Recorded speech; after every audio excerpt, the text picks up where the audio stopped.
पिछले वीडियो में हम लोगों ने बात किया था क्या, इंटेस्टाइनल विलाई, ठीक है ना। यानी हम लोग फूड को कहाँ पे लेके जा चुके थे,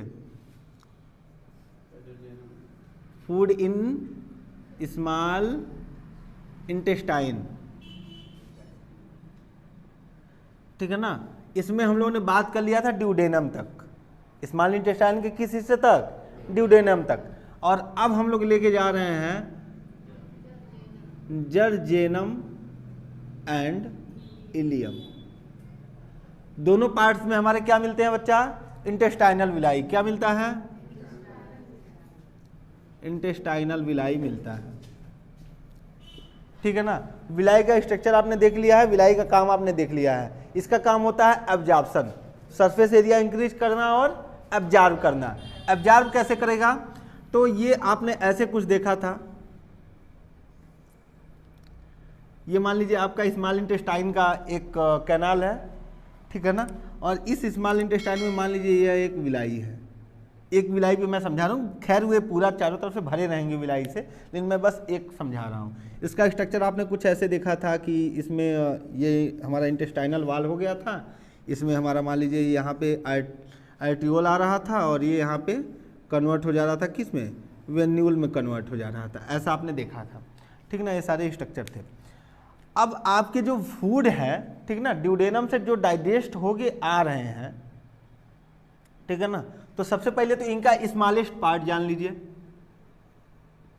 स्मॉलेस्ट पार्ट ऑफ न्यूट्रिएंट।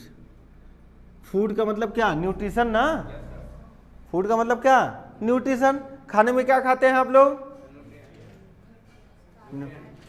हाँ कार्बोहाइड्रेट, हाँ प्रोटीन, हाँ हमें लगा था कि फिर वही रोटी चावल ही आप लोग बोलेंगे, ठीक है ना। तो कार्बोहाइड्रेट और क्या, प्रोटीन और फैट या लिपिड, ठीक है ना। तो ये हम लोग तो खाते हैं सीधे, ठीक है ना। विटामिन वगैरह हम लोग नहीं पचाते हैं बच्चा, जिनका हम लोग डाइजेशन करते हैं बस उन्हीं की बात कर रहे हैं, बस इन्हीं तीन का हम लोग डाइजेशन करते हैं, इन्हीं तीन की बात हो रही है, ठीक है ना। तो कार्बोहाइड्रेट को आप लोगों ने डाइजेस्ट करके कहाँ पे पहुंचा दिया था, ग्लूकोज, याद है ना। प्रोटीन को हम लोग डाइजेस्ट करके कहाँ पे पहुंचा दिया था, amino acid, very good. And fat और लिपिड को कहाँ पे, फैटी एसिड, ठीक है ना। तो अब ये सारे लोग ड्यूडेनम से निकल के आ रहे हैं, ठीक है ना। और ऐसे कहीं इसमें ऐसे तैर रहे होंगे, ये कहीं दौड़ रहा होगा कौन, ग्लूकोज, ग्लूकोज दौड़ रहा है। ऐसे इधर कहीं पे दौड़ रहा होगा ये कौन, fatty liver, fatty liver, fatty acid, ठीक है ना। और ये कोई दौड़ रहा होगा कौन, अमीनो एसिड, ठीक है ना। इसमें यहाँ पे कहीं ऐसे कहीं दौड़ रहा होगा कौन, विटामिन, इसमें फिर ये पूरा का पूरा ऐसे वाटर होगा, ठीक है ना। ऐसे ढेर सारी चीज़ें होंगी ना, ऐसे मान लीजिए इसमें दौड़ रहे होंगे, ठीक।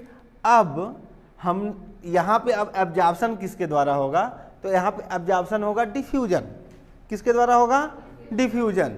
डिफ्यूजन आप लोग बच्चे जानते हैं, जहाँ पे जिस भी चीज़ की कमी होती है उसको फुलफिल करने के लिए वहाँ पे ऑटोमेटिकली बिना एनर्जी का खर्च किए हुए पार्टिकल्स मूव करने लग जाते हैं, उसी प्रोसेस को हम लोग क्या बोलते हैं, डिफ्यूजन, ठीक है ना।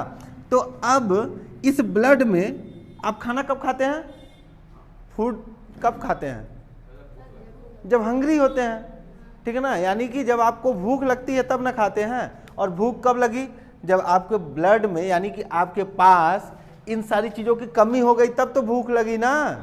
तो जब इन सब चीज़ों की कमी हुई यानी आपके ब्लड में ग्लूकोज की कमी होगी, अमीनो एसिड की कमी होगी, किसकी कमी होगी, फैटी एसिड की कमी होगी, ठीक है ना। तो ये सब अब यहाँ से आ रहे हैं, तो अब जब कमी है तो डिफ्यूजन के द्वारा यहाँ पे अब ऐसे आने लग जाएंगे कि नहीं लग जाएंगे, ठीक है ना। ग्लूकोज भी इसमें आएगा, कार्बोहाइड्रेट वाला पार्ट ग्लूकोज और प्रोटीन वाला पार्ट अमाइनो एसिड भी आएगा और ऐसे फैटी एसिड भी आएंगे। ये सब क्या आ जाएंगे, ब्लड में आ जाएंगे, ब्लड स्ट्रीम में आ जाएंगे, यही है एब्जॉर्प्शन, ठीक है ना। लेकिन कब तक आएंगे, क्योंकि डिफ्यूजन तो एक समय के बाद आके बंद हो जाता है ना, कब बंद हो जाता है? जब दोनों तरफ इक्वल पार्टिकल्स हो जाते हैं, यानी जब ब्लड में हमारा ग्लूकोज लेवल उतना हो जाएगा जितना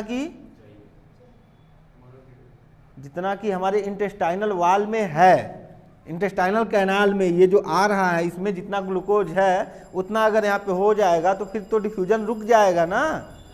अरे बच्चा, जब यहाँ इंटेस्टाइन में जितना ग्लूकोज है और यहाँ पे ब्लड में जितना ग्लूकोज है, ये जैसे दोनों इक्वल हुए डिफ्यूजन रुक गया ना। तो यानी अब जो एक्स्ट्रा आपने अगर ठूस के खाना खा लिया, हाँ, एक थाली मिल गया कहीं से लंगर में और वहाँ पे ठूस के खा लिया, ठीक है ना, तो फिर अब वो तो खाना बिना एब्जॉर्ब हुए ही आगे जा रहा है ना, ठीक है ना, तो उसका तो एब्जॉर्प्शन नहीं हो पाएगा। ठीक, तो उसके लिए फिर अब यहाँ पे क्या शुरू होगा? इसके लिए अब यहाँ पे शुरू होगा एक्टिव एब्जॉर्प्शन शुरू हो जाएगा। एक्टिव का मतलब क्या? अब इनको जबरदस्ती खींच के अंदर लाया जा रहा है, भैया आ जाओ सब आ जाओ, ठीक है ना। ऐसे इंटेस्टाइनल विलाई ऐसे रस्सी फेंकेगा, उठा के ऐसे खींच लेगा, ठीक है ना, और उनको जबरदस्ती खींच लेगा। बात समझ में आया? एक होता है कि आपको छुट्टियां हुई, गर्मी की छुट्टियां चल रही थी, ठीक है ना, जैसे छुट्टियां हुई अब आप मामा के यहाँ जाने के लिए तैयार हो जाते हैं।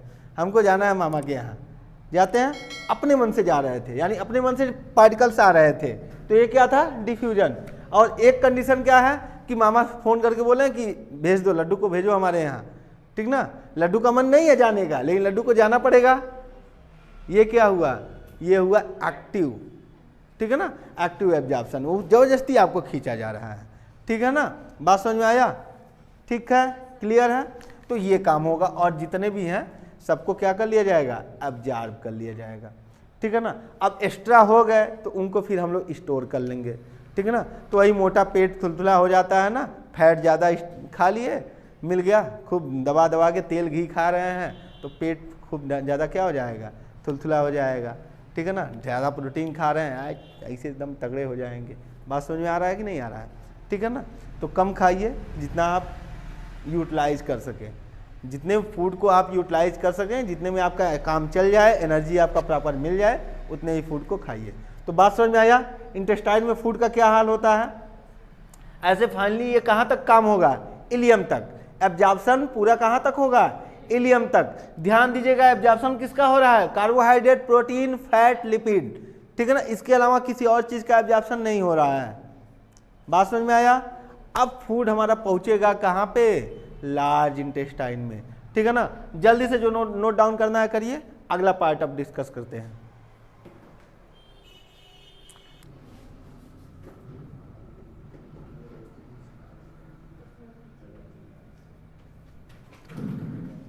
फूड इन लार्ज इंटेस्टाइन, ठीक है ना, फूड इन लार्ज इंटेस्टाइन। अब हम लोग क्या देखने जा रहे हैं? अब पूरा एब्जॉर्प्शन खत्म हुआ, अब फूड कहाँ पहुंचेगा? लार्ज इंटेस्टाइन में। ये वाला फिगर किसी को जनरली याद है? ऐसे करके लार्ज इंटेस्टाइन होता है, ठीक है ना।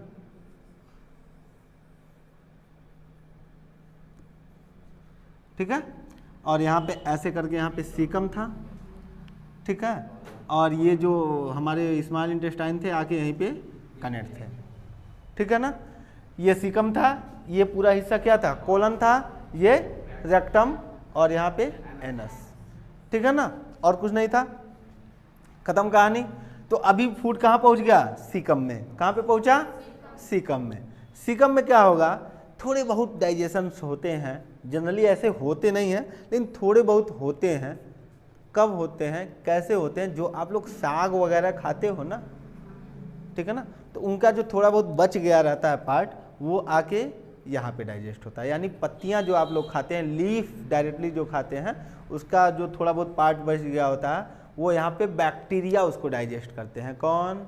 बैक्टीरिया। अब तक कौन डाइजेस्ट कर रहा था? एंजाइम्स हम लोग खुद निकाल रहे थे। कहाँ से निकाल रहे थे? लीवर से, पैंक्रियाज से, और खुद इंटेस्टाइन से निकाल रहे थे, ठीक है ना।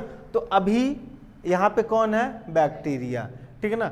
सीकम भर में नहीं है, ये कोलन में भी बैक्टीरिया है। कहाँ पे? कोलन में भी है। तो जो थोड़े बहुत हिस्से बच गए हैं, ठीक है ना, जो वहाँ पे नहीं डाइजेस्ट हो पाए हैं, उनको अब बैक्टीरिया डाइजेस्ट करेंगे। मैक्सिमम पार्ट्स उनके सीकम में होते हैं, कोलम में थोड़े से कम है।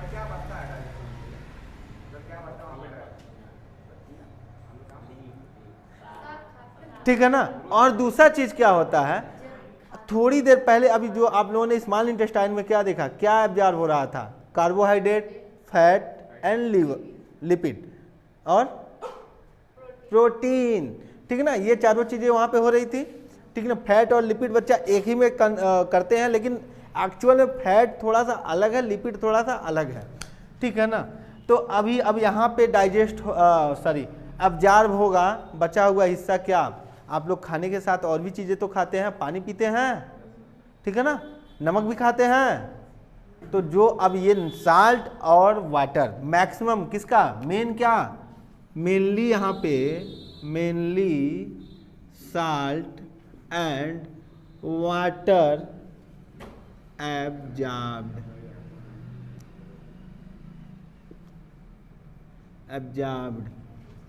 ठीक है ना। कहाँ पे, कोलन वाले हिस्से में, सीकम वाले हिस्से में नहीं। सीकम में कुछ भी एब्जॉर्ब नहीं होता है। कहाँ पे एब्जॉर्ब होगा, कोलन में।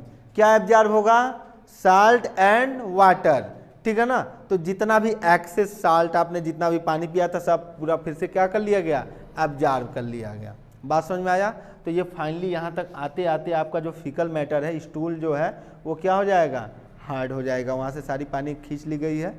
और रेक्टम में क्या होता है, वो बस स्टोरेज होता है, ठीक है ना। रेक्टम में क्या होता है, उसका स्टोरेज होता है, ठीक है।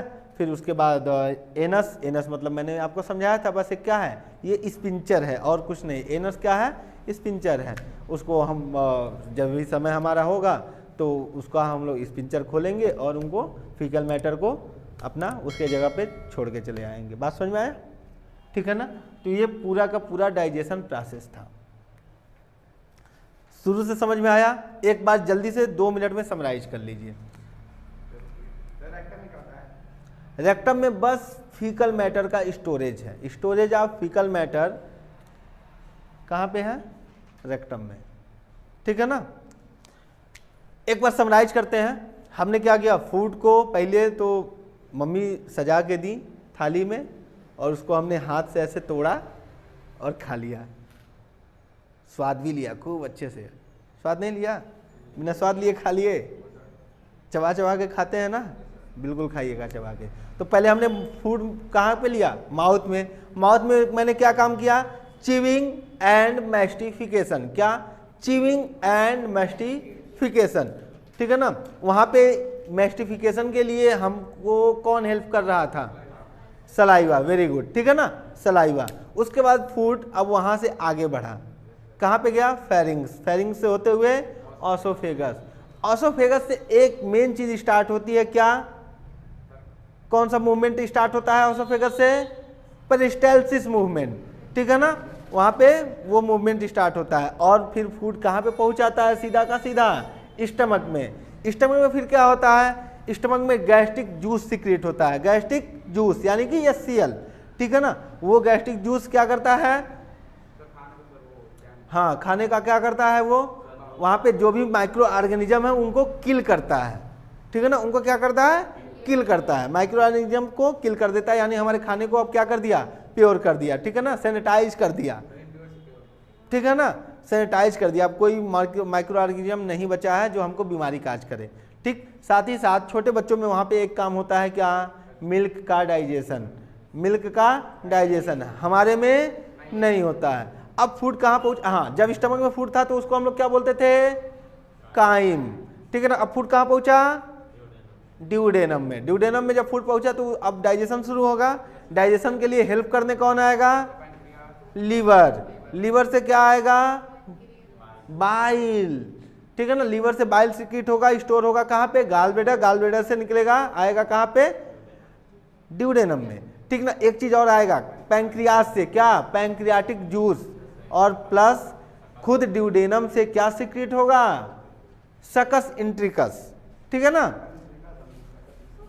बात समझ में आया।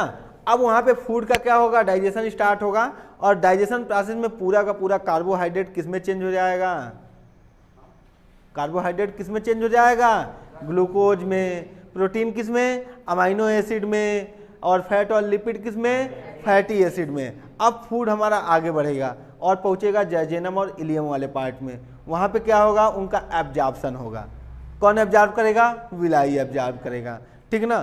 तो ये प्रोटीन, फैट और कार्बोहाइड्रेट का वहाँ पे एब्जॉर्प्शन हो जाएगा। उसके बाद फूड पहुँच जाएगा कहाँ पे, सीकम में। सीकम से होते हुए जब एक कोलन में पहुँचेगा तो कोलन में किसका एब्जॉर्प्शन होगा, वाटर एंड साल्ट, ठीक है ना। तो वाटर और साल्ट एब्जॉर्ब हो जाएंगे तो फीकल मैटर धीरे धीरे क्या होता जाएगा, हार्ड होता जाएगा। फीकल मैटर क्या होता जाएगा, हार्ड होता जाएगा। उसका स्टोरेज कहाँ पे होगा, जाके रेक्टम में, ठीक है ना। तो रेक्टम में जाके फीकल मैटर स्टोर हो गया, पूरा का पूरा डाइजेशन प्रोसेस खत्म। समझ में आया, ठीक है ना। नेक्स्ट बातें हम लोग करेंगे रिस्पायरेटरी सिस्टम का अगले क्लास में, ठीक है ना।